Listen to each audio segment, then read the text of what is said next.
São Marcos, capítulo 10, verso 46 até o 52. Nós tivemos nesta manhã uma escola dominical maravilhosa, uma frequência alta, graças a Deus. E você que não está vindo na escola dominical, está perdendo a bênção de Deus. Você que não traz o seu filho, está deixando de dar a bênção ao seu filho. A Bíblia fala, instrui o menino no caminho que deve andar, para quando ele crescer, não se desvie dele. Amém? Graças a Deus. Aleluia. São Marcos, no capítulo 10, verso 46 ao verso 52. Diz assim a palavra de Deus. Você que recebeu uma Bíblia que nós emprestamos para você, que página que está? 962 é a página da Bíblia que nós emprestamos para você. Depois foram para Jericó, e saindo ele de Jericó, com seus discípulos, uma grande multidão o seguia. E Bartimeu, o cego, filho de Timeu, estava sentado junto do caminho, mendigando. E ouviu que era Jesus de Nazaré, e começou a clamar e dizer: Jesus, filho de Davi, tem misericórdia de mim. E muitos o repreendiam, para que se calasse. Mas ele clamava cada vez mais forte: Filho de Davi, tem misericórdia de mim. E Jesus parando, disse que o chamasse. Jesus parando, disse que o chamasse, dizendo-lhe: tem bom ânimo, levanta-te, que ele te chama. E ele lançou de si a sua capa, levantou e foi ter com Jesus. E Jesus falando disse: que queres que eu te faça? E o cego lhe disse: Mestre, que eu tenha vista. E Jesus lhe disse: vai, a tua fé te salvou. E logo viu e seguiu Jesus pelo caminho. Amém?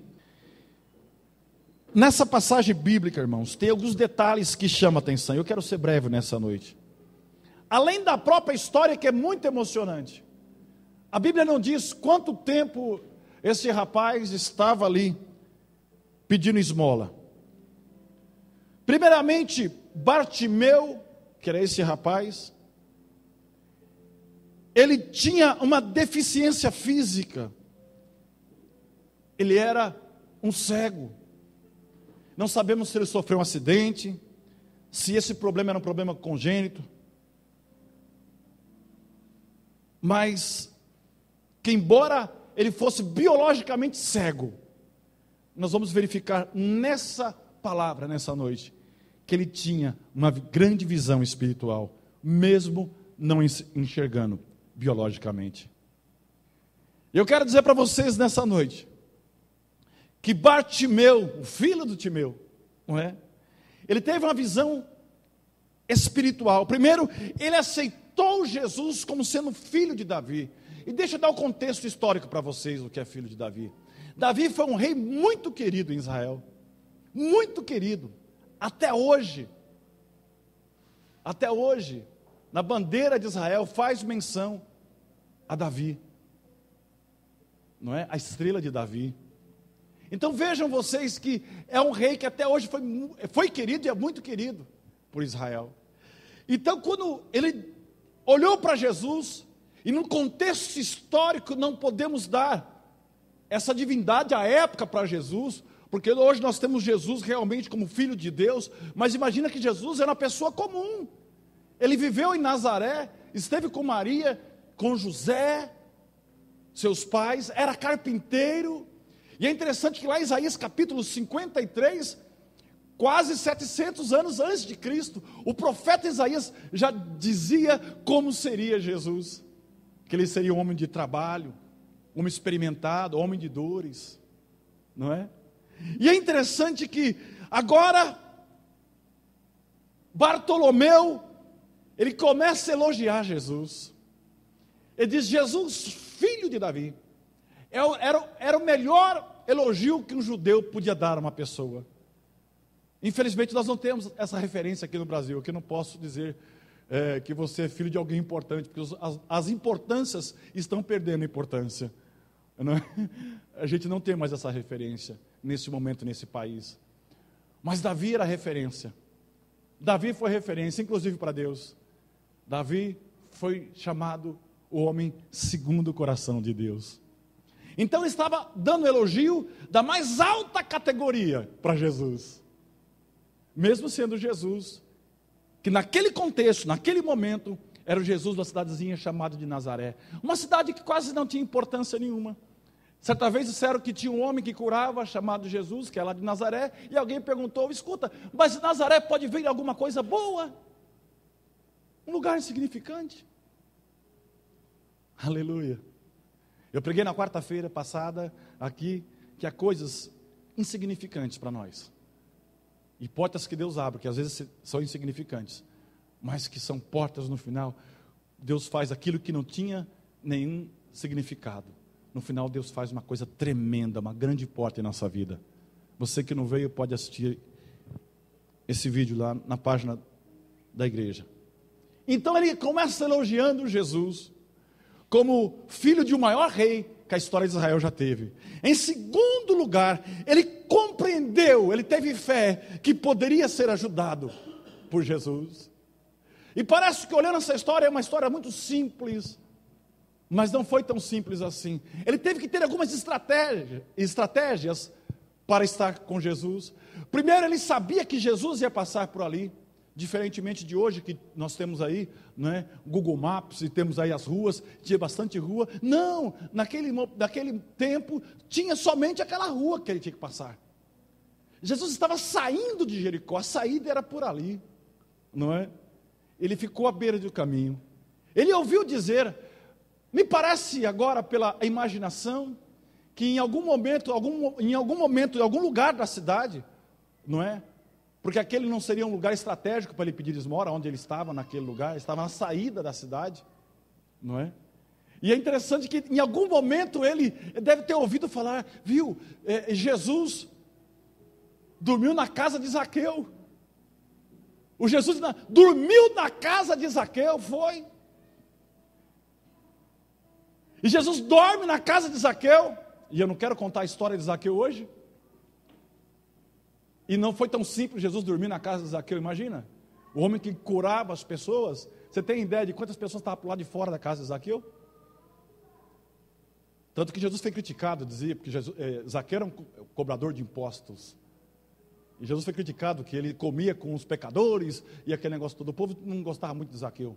Ninguém gosta de cobrador de imposto. Nem eu. E aliás, no Brasil é muito imposto. Você paga 46% de tudo que você ganha. De toda a sua renda, você entrega para o governo todos os anos. E recebe quase nada em benefícios. Era mais ou menos essa situação, e era pior ainda. Porque o povo estava sob domínio de Roma. Então vejam vocês que Jesus ia sair por ali. E Bartimeu sabia que Jesus ia passar por ali. A hora que ele saísse da casa de Zaqueu, deve ter um alvoroço muito grande, né? Oh, aleluia, glória a Deus, um alvoroço muito grande. Então ele creu que aquela seria a única oportunidade, era a única chance. Tem uma canção que canta, que diz a letra, chance igual a esta, talvez eu não tenha mais. De repente Deus se trouxe aqui, ou você está me ouvindo aqui, através desse vídeo, para Deus dizer para você que você tem hoje, essa sua única chance. Era a única chance que tinha, de Bartimeu ficar curado. Ele creu. Em terceiro lugar, ele reconheceu a sua situação, sem nenhuma vergonha e sem medo. Ele era um pobre, era um pedinte. Ele não tinha importância nenhuma. Olha como Jesus é lindo, como Jesus é maravilhoso. Ele dormiu na casa de uma pessoa muito importante. Olha a profunda visão espiritual de Jesus. E ia passar perto de alguém que não tem importância nenhuma. E aí, Ele reconhece a sua situação, mas sem nenhuma vergonha, sem nenhum medo. Nós temos muitas vergonhas e muitas restrições em fazer algumas coisas, mas nós temos vergonha de pecar, não temos vergonha de mentir, não temos vergonha de errar. E nós temos vergonha de dizer: Jesus, eu te amo. Nós temos vergonha de fazer um gesto. Às vezes, quando no culto, você pergunta: você quer uma oração? Você vem aqui à frente, você quer Jesus na tua vida? Levante a sua mão. Nós temos vergonha. Mas Bartimeu, ele reconheceu o estado dele, que era um estado de pedinte. Não era a pessoa que estava à mesa com outras pessoas. Ele era o pedinte. Mas ele reconheceu, mas não deu importância para a sua situação. Ele creu que Jesus ia fazer alguma coisa. Em quarto lugar, ele entendeu que poderia sair daquela vida miserável. Caso fosse a vontade de Deus, ele ia alcançar a cura. E em quinto lugar, ele tomou a decisão de clamar. Jeremias capítulo 3, verso 33, o profeta diz, se referindo a Deus: clama a mim e responder-te-ei, e anunciar-te-ei coisas grandes e firmes que não sabes. Ele decidiu clamar: Jesus, filho de Davi, um elogio tremendo, tem misericórdia de mim. O clamor de Bartimeu foi provavelmente a melhor decisão da sua vida. Ignorou todas as pessoas que pediam para que eles se calassem. Deixou de lado aquelas que, ao invés de palavras de apoio, traziam mensagens de desesperança, de humilhação, de zombaria. Ouviu apenas o seu coração e continuou clamando. Há momentos que nós queremos chegar a Deus, mas pessoas muito próximas de nós olham para a gente e quer nos desestimular. Muitas pessoas, é interessante, irmãos, como acontece isso. Eu vejo pessoas que clamam a Deus pelo esposo, clamam a Deus pela esposa, e oram a Deus. Já aconteceu inclusive aqui na nossa igreja: pastor, ora pelo meu esposo, pastor, ele não quer vir para a igreja, pastor, meu esposo fica lá no bar enquanto eu estou na igreja.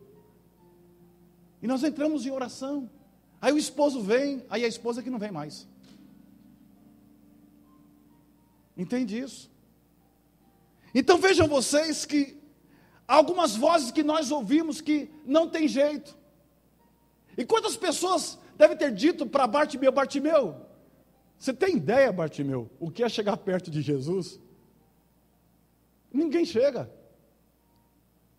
Porque chegar perto de Jesus é quase que impossível, que é muita gente. É um aperto danado, e você não enxerga nada. Ele buscou estratégia. Deus busca as pessoas nessa noite que têm estratégia. Os grandes homens da Bíblia foram usados com estratégia. Eu posso citar um rapaz chamado Gideão. Todo o povo de Israel estava sofrendo na mão dos seus inimigos, os medianitas. O povo de Israel estava ali para colher o trigo, coisa mais linda. Chegavam os medianitas armados até os dentes, levava tudo a safra. Gideão foi o único que, ao invés de reclamar da situação, ele teve estratégia. Ele pensou: não é tempo de uva. Então, se não é tempo de uva, se eu pegar o trigo e for malhar o trigo lá no lagar, os medianitas não vão me achar, porque não é tempo de uva, eles vão procurar trigo. E trigo não se procura no lagar. E diz a palavra de Deus que ele estava malhando o trigo. Estratégia, no lugar que não era para fazer. Sabe o que aconteceu? A estratégia de Gideão chamou a atenção de Deus. Aí Deus mandou lá em Ofra um anjo: desce lá. Psh. O anjão sentou lá, ficou sentado. Diz a palavra de Deus que ficou observando Gideão. Qual é a sua estratégia para alcançar Deus nessa noite? Pastor, precisa de estratégia. Estratégia para driblar a gente mesmo. Estratégia para driblar as situações que nós criamos. Estratégia para vencer o nosso ego, o nosso orgulho. Estratégia para vencer o nosso Deusinho, porque cada um de nós aqui é um Deusinho, nós temos o nosso Deusinho, que o Deus Jeová, que criou os céus e a terra, ele não consegue vencer esse Deusinho. Não é que ele não queira, é que ele não possa, porque se ele fizesse isso, você deixaria de ser um ser humano. A essência do ser humano está no livre-arbítrio. Deus te deixou escolher o que você quer. Saiba driblar você mesmo, que o maior inimigo de você, o seu maior inimigo é você mesmo.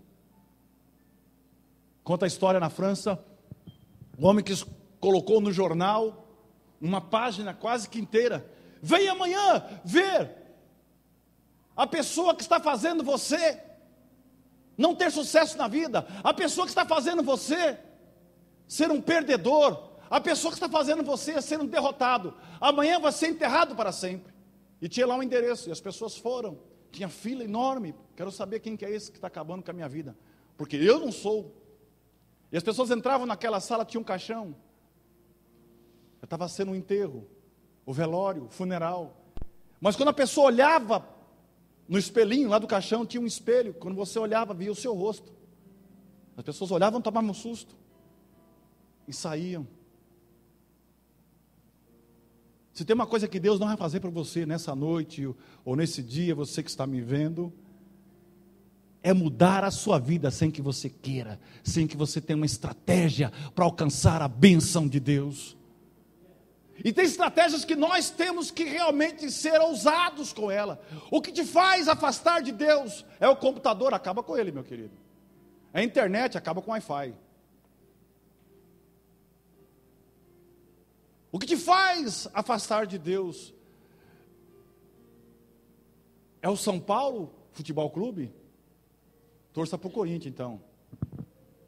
Não é?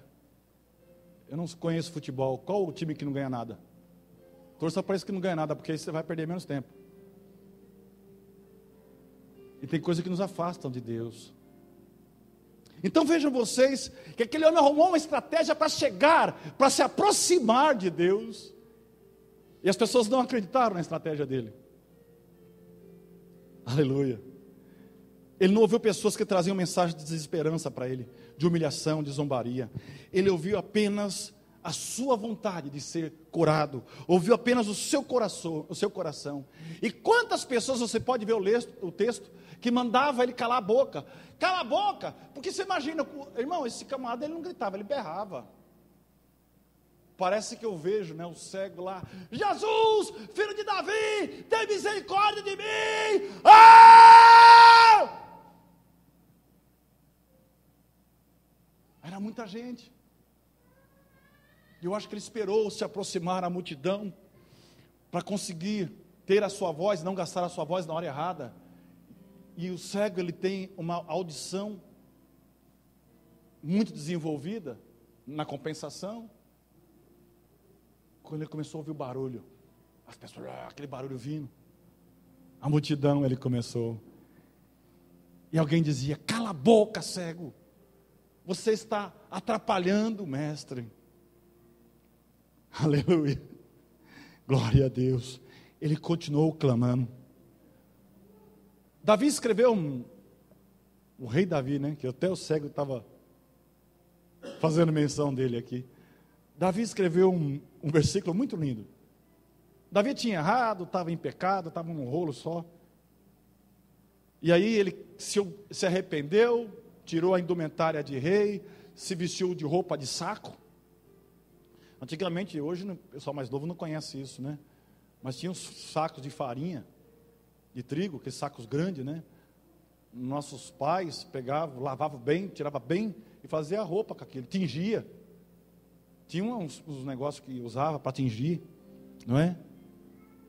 Ele tirou aquela indumentária de rei, de majestade, se vestiu de saco e foi atrás do trono orar a Deus: Senhor, a minha alma angustia até a morte. E aí ele fala: olha, Deus, sacrifícios e obras não quiseste, porque se tu quiseste te daria, porque o camarada era rei, ele podia dar centenas e centenas de bois, cordeiro, o que Deus quisesse em sacrifício. E Deus não queria. Deus não estava contente com a situação dele. Aí em Salmos capítulo 51, verso 17, na parte B do versículo, ele fala: mas um coração quebrantado e contrito, o Senhor não vai desprezar. Aí ele pegou o coração de Deus. Se você quer ter vitória aqui nessa noite, nesse dia, aleluia, quebre o seu coração, quebre o seu eu, tire essas razões humanas que estão te afastando de Deus. Nós estamos muito cheios de, nós vivemos na época da razão. E quando Jesus nos pede para ser igual uma criança, é justamente porque se você brigar com uma criança, ela vai ficar chateadinha por 3, 4, 5 minutos, já ela esquece, está te abraçando, passou, já foi. Nós continuamos nas nossas razões, as razões que nos têm levado a estar distante de Deus. O cego atraiu a atenção do mestre e obedeceu a Jesus. Quando o Senhor pediu para que ele se levantasse, ele se levantou. Quando Jesus perguntou o que ele queria, ele respondeu. Interessante, irmãos, Jesus não foi até o cego, Jesus mandou avisar o cego para que ele viesse. Eu não sei quantos metros tinha de distância de Jesus para o cego. Aí Jesus faz a pergunta mais idiota que alguém poderia fazer para um cego, para testar a fé do cego, porque ele era cego. Você vai perguntar: ó cego, o que quer que eu te faça? Eu quero andar, mas ele anda. Como diz os adolescentes, né? Não é assim que o adolescente faz, com a mãe e com o pai? Naquele momento Jesus mexe com o brilho daquele cego. Quando você quer a bênção, meu irmão, você não mede sacrifício.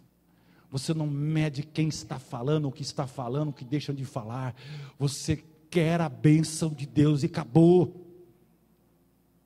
E antes de ele chegar na presença de Jesus, as pessoas mandavam ele calar a boca. Eu vou dizer uma coisa para você: não deixe que alguém mande você ficar quieto, não deixe que alguém mande você parar de clamar, se esse alguém não tem autoridade para resolver o teu problema. Alguém diz para você: que adianta você ir à igreja, que adianta você fazer? Não dê ouvidos a isso, porque essa pessoa não pode resolver o teu problema, mas Jesus de Nazaré pode resolver o teu problema, e Ele está aqui nessa noite. Aleluia, glória a Deus. Essa obediência do cego de se levantar e ir até Jesus foi um sinal de fé. Chegou a minha vez, oh aleluia, chegou a minha hora. Que coisa tremenda, né, irmãos? Chega a sua vez chegou, a sua hora é agora. Esse é o momento de Deus mudar a história da sua vida. Eu sei que muitas pessoas estão pensando até em coisas financeiras nesse momento, mas a primeira pessoa que tem que se mudar não é o resultado financeiro da sua vida, é você, até porque o resultado financeiro da sua vida passa por você, e se você está nessa condição é porque você não soube lidar com a situação financeira. Jesus quer mudar você, Jesus quer mudar a sua vida. E é interessante que essa obediência foi um sinal de fé daquele homem. E essa fé foi indispensável para que Jesus curasse.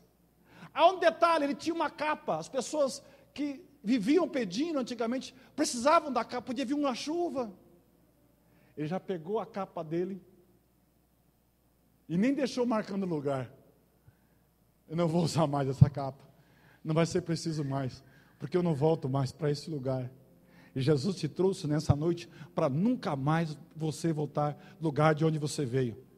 Pastor, esse lugar é um lugar situacional? Parece ser que seja, mas é lugar do pecado, é lugar das coisas que tem te feito afligir você. Jesus muda a história da sua vida nessa noite. Aí quando ele chega para Jesus, Jesus faz aquela pergunta idiota, né? O que queres que eu te faça? Parece que eu vejo o cego e a multidão olhando para Jesus, né? Até porque Jesus disse isso: vocês me seguem até pelas curas que eu faço, mas não porque acreditam que eu sou filho de Deus. Jesus vivia dizendo isso. E aí parece que eu vejo aquele cego, não estava olhando para Jesus, mas estava virado o rosto para Jesus. Senhor, que eu veja toda uma história naquele momento, naquela fração de segundo, passando na cabeça daquele cego. Aí Jesus diz: vê, só isso, a tua fé te salvou. E quando ele abre os olhos, ele vê a imagem mais linda que ele já pode ver na vida dele: Jesus de Nazaré. Você tem vindo à igreja, você não tem visto Jesus. Você tem visto os defeitos do pastor, e pode ver que eu sou torto. Estou tentando ficar reto aqui para você em casa não ficar assustado. Eu não sou bonito. Se fosse bonito, estava ganhando dinheiro. Não sou modelo. Mas eu vou dizer uma coisa para você. Que você que está me ouvindo e você que está me vendo, você é a imagem e a semelhança de Deus. A beleza de Deus quer estar na sua vida. Você pode ser filho de Deus. Nós somos a imagem e a semelhança de Deus. Mas nós podemos ser filhos de Deus se aceitarmos Jesus. Aquele cego aceitou Jesus. Ele aceitou que Jesus podia mudar a história dele. Ele aceitou Jesus contra a religião dele. Porque a religião daquele cego não aceitava Jesus. Os judeus não criam que Jesus era o Filho de Deus. Aliás, até hoje não creem, né? Eles estão esperando o Messias. Nós temos que chamar a atenção de Jesus. Aquele cego chamou a atenção de Jesus. Ele chamou a atenção de Jesus. Mas como você pode chamar a atenção de Jesus? Agradando a Deus. Tendo uma vida segundo o Evangelho. Uma vida de obediência a Deus. Uma vida de trabalho, de fé. Olha que o salmista disse em Salmo 37, verso 4 ao verso 7. Agrada-te também do Senhor, e Ele te concederá os desejos do teu coração. Entrega teu caminho ao Senhor. Quando falo de entregar o teu caminho, entregar a tua vida, a tua vontade, as tuas paixões, os seus deusinhos, as suas razões. Não venha para a igreja, ou não procure uma igreja, você que está me vendo, por causa de pastor, ou por causa de irmãos. Eu costumo dizer que a igreja é um problema mesmo, porque são pessoas diferentes e detalhes que procuram cura, é lugar de gente doente. Jesus disse que não veio para os sãos, porque os sãos não precisam de médicos, mas venha procurar Jesus. O cego, ele não quis saber da multidão que estava com Jesus, ele quis saber de ver Jesus pela fé, porque ele queria ser curado. Agrada-te do Senhor, Salmo 37, e Ele concederá os desejos do teu coração. Entrega o teu caminho ao Senhor, confia nele, e o mais tudo Ele fará. Entrega o teu caminho ao Senhor, confia nele, e o mais Ele vai fazer. Ele fará com que a sua honestidade seja como a luz, com que a justiça da sua causa brilhe como o sol do meio-dia. Você está sendo injustiçado? Você é injustiçado? Fique tranquilo, quando você se agradar. Quando você agradar a Deus com a sua vida, fique tranquilo que Deus vai fazer justiça. Aí o salmista diz, no verso 7, descansa no Senhor. E aí continua, espera nele. Ele diz, descansa, espera, porque a espera, irmão, é complicado. A coisa mais difícil que tem para o ser humano é a espera. E nesses dias que nós estamos vivendo, então a espera é uma coisa doida. Não dá para esperar mais. Nós íamos numa loja, costumo dizer isso antigamente, escolher um sapato, e não tinha o número que a gente queria, tinha até o modelo. A pessoa, o que ela fazia? Olha, daqui 15 dias chega. Você esperava os 15 dias para chegar. Você esperava. Hoje, se não tem o número ali, se for para outro dia, você já não espera. Já veio um outro modelo, a gente não quer esperar mais nada. Mas aqui o salmista te convida a descansar no Senhor. E esperar nele, descansado. E nessa espera, ele diz aqui no verso 7, não te indignes por causa daqueles que prosperam no seu caminho. Há pessoas que já estão esperando, pastor, eu espero em Deus, e parece que aquele rapaz que trabalha comigo passa na minha frente, e está sendo contemplado por um monte de coisa, e Deus não olha para mim, fique tranquilo. Não te indignes por causa daquele que prospera no seu caminho, por causa de homem que executa os seus maus intentos, porque eles cairão. Nós temos a história do nosso país, de um partido que prometeu coisa linda para o povo, e dá a impressão que até daria certo, que ninguém ia descobrir nada, a casa vai caindo, a casa vai caindo. Tem gente que não está dormindo à noite, tem gente nesses dias que não está dormindo, e tem gente ainda que respirou um pouco mais tranquilo, que o Teir Zavascki lá morreu, o ministro, vai demorar um pouquinho mais para publicar as delações premiadas, que são mais de 50 pessoas que delataram políticos que nem apareceram ainda. Esses caras não estão dormindo. Eu estou roncando, rapaz. Precisa da mulher cutucar ali, né? Nós temos que entender o que é a prosperidade e o que é a riqueza. A riqueza escraviza o homem, porque aonde está o dinheiro, ali está o coração do homem. E a Bíblia fala que o amor é o dinheiro, a raiz de todo mal. Não é o dinheiro, o amor ao dinheiro. Mas é muito difícil você ter dinheiro e não ter amor ao dinheiro. Então peça, ore diferente, Senhor, me dê prosperidade. A prosperidade é na medida certa. É você chegar na tua casa, ter paz, ter um feijão, o arroz, o ovinho lá, e você feliz da vida, contente. Os seus filhos são bênçãos, a tua esposa é uma bênção. Aleluia. Aleluia. Oh, glória a Deus. Deus se agradando de nós. Assim nós seremos curados por Jesus. Vamos chamar a atenção de Jesus através dos nossos atos. Que ao contrário da medicina, que às vezes pode curar apenas o orgânico, Jesus pode curar todas as cegueiras nessa noite. As cegueiras físicas, espirituais. E às vezes tem gente aqui nessa noite que é cego espiritualmente. Há pessoas que nascem no Evangelho. Há pessoas que nasceram num berço evangélico, mas são cegos espirituais. Não conhecem Jesus. Aleluia. Você precisa conhecer Jesus de verdade. Porém, o que chama atenção, mais atenção nessa história, é a diferença do primeiro versículo que nós lemos nessa noite, de Marcos 10, 46 a 52. A diferença do primeiro versículo e do último versículo. No primeiro, aquele cego estava sentado junto ao caminho, na beira do caminho, mendigando.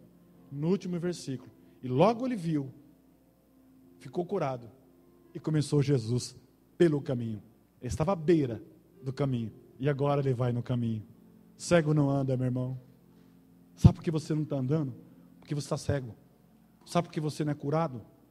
Porque você está cego. Mas cego para enxergar que Deus pode te curar. Você não tem mais fé. Sabe por que você não está prosperando? Porque você está cego. Você não consegue enxergar a bênção de Deus. Você consegue enxergar as suas limitações e consegue enxergar os defeitos dos outros. Mas nessa noite, Jesus quer te libertar. Você precisa andar pelo caminho. Em João capítulo 14, e verso 6, diz a palavra de Deus: eu sou o caminho, a verdade e a vida, disse Jesus. E ninguém vai ao Pai, senão por mim. Amém? Ninguém vai ao Pai, senão por mim. Precisamos estar sempre no caminho, que é Jesus. O Salmo 119, verso 105, diz muito claramente: lâmpada para os meus pés é a tua palavra, e luz para os meus caminhos. Se você é cego espiritual, você não tem luz, você não enxerga, você não está no caminho, você está à beira do caminho, e Jesus te chama para você estar no caminho. É apenas o Senhor que nos guia para o céu. Seguindo a sua palavra, trilharemos pelo verdadeiro caminho, que muitas vezes não é fácil, tem espinhos, tem pedras, o caminho é estreito, até Jesus falou, por isso, porfiai, entrar pela porta estreita, porque larga, espaçosa é a porta que conduz ao inferno. Porém, quando achamos que não aguentamos mais, Jesus nos estende a mão, levanta-nos, abraça-nos e nos ajuda a caminhar. O melhor de tudo, no momento em que menos esperamos, o caminho que não era fácil dará lugar a um paraíso, onde não há mais choro, nem tristeza, nem dor. Ali só existe paz e alegria, e esta é a morada que Deus preparou para cada um de nós. Vamos cantar essa canção mesmo. Aleluia. Seguro estou no teu caminho. Graças a Deus. Jesus está do nosso lado. Basta enxergarmos e entrarmos no caminho. Amém? Se coloque de pé. Aleluia. Jesus te convida a estar seguro nos braços dele nessa noite. Eu vou já te convidar. Pastor, mas toda vez você faz isso? Faço. Todas as vezes eu faço isso. Porque você tem que entender que existe um reino espiritual. E no mundo espiritual, tanto Deus como os demônios estão olhando a tua atitude, estão olhando os teus movimentos. E se você quer sair do seu lugar, receber a visão espiritual para a tua vida, saia do seu lugar, nós vamos orar por você. Eu não fico preocupado se vai vir alguém. Se não vir ninguém, eu preguei a palavra de Deus. Alguém que está em casa, alguém que está me vendo nesse momento, Deus está falando com ele. Não importa, a palavra de Deus ela é viva. E se Deus tiver que falar com apenas uma única pessoa, já vale, porque uma alma vale mais que o mundo inteiro.